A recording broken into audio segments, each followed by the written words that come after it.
સુરેન્દ્રનગર જિલ્લાના ચોડા સ્થિત કસ્તુરબા ગાંધી બાલિકા વિદ્યાલયની હોસ્ટેલમાં રહેતી 270થી વધુ વિદ્યાર્થીઓમાંથી 200થી વધુ વિદ્યાર્થીઓને ફૂડ પોઈઝનિંગની અસર થઈ હોવાનું સામે આવ્યું છે। પ્રાથમિક માહિતી મુજબ ભોજનમાં પીરસાયેલી ખીર ખાધા બાદ અનેક વિદ્યાર્થીનીઓને પેટમાં દુખાવો, ઝાડા અને ઉલટીની ફરિયાદ શરૂ થઈ ગઈ।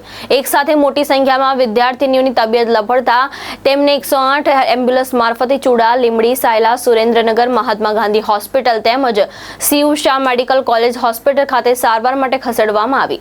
5 વિદ્યાર્થીઓની સ્થિતિ વધુ ગંભીર જણાતા તેમને સુરેન્દ્રનગર મેડિકલ કોલેજમાં રિફર કરવામાં આવી છે।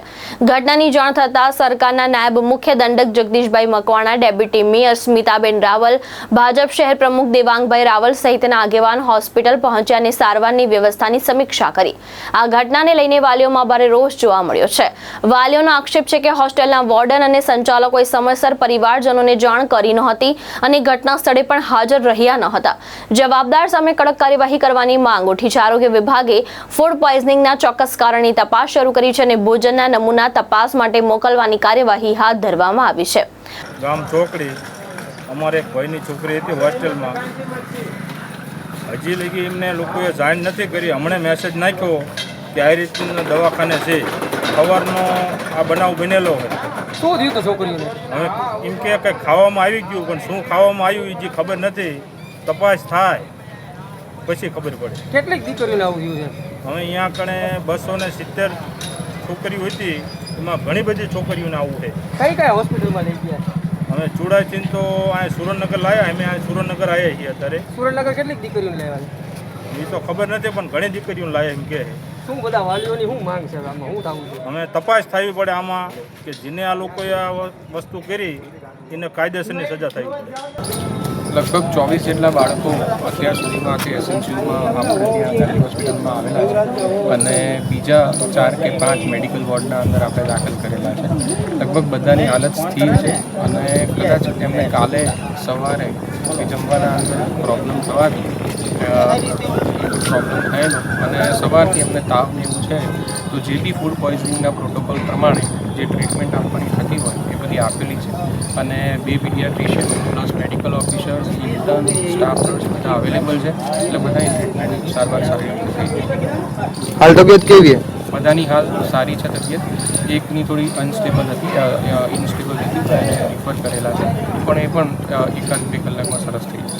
કસ્તુરબા ગાંધી બાલિકા વિદ્યાલય ગોખરવાડા તાલુકો ચુડા ખાતે 200 કરતાં વધારે દીકરીઓને ફૂડ પોઈઝનિંગ થતાં આજે એની અસર જોવા મળતા Surendranagar Gandhi hospital, Cu Shah hospital, Sayla, CHC, Chuda CHC, Limbdi hospital ખાતે અલગ અલગ દીકરીઓને એડમિટ કરવામાં આવી છે।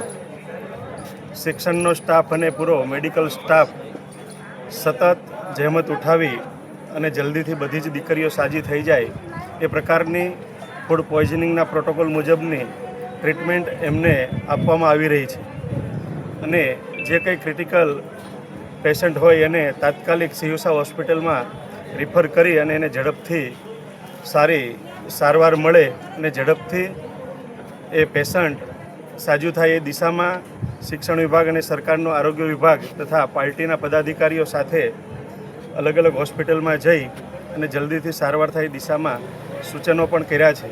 ડૉક્ટરો પણ મહેનત કરીને આમ લગભગ પરિસ્થિતિ સ્ટેબલ થવાના આરે છે। લીંબડી કદાચ કોઈ પેશન્ટ ક્રિટિકલ હોય તો એને તાત્કાલિક અહીંયા સુરેન્દ્રનગર રિફર કરે છે, એટલે જનરલી સાંજ સુધીમાં બધું સ્ટેબલ થઈ જશે અને બધા જ પેશન્ટ જે દીકરીઓ છે એને 24 કલાક સુધી અહીંયા ડૉક્ટરોની નજર હેઠે રાખવામાં આવશે। સાહેબ, આજે ફૂડ પોઈઝનિંગ થયું છે તેમાં જે હોસ્ટેલ સંચાલકો છે એમની ઉપર કોઈ કડક પગલાં લેવામાં આવશે ખરા? મૂળ તો જમવાના કારણે હોસ્ટેલમાં આ ફૂડ પોઈઝનિંગ થયાનું ફલિત થાય છે। સરકાર એ પણ જોશે કે કયા કારણોસર અને શું એમની બેદરકારી હતી એને ધ્યાનમાં રાખીને એમની સામે જે કંઈ કાયદાકીય પગલાં લેવાતા હશે એ સરકાર જરૂર લેશે। મહેશ ઉતેરિયા, દ્રષ્ટિકોણ ન્યૂઝ, સુરેન્દ્રનગર।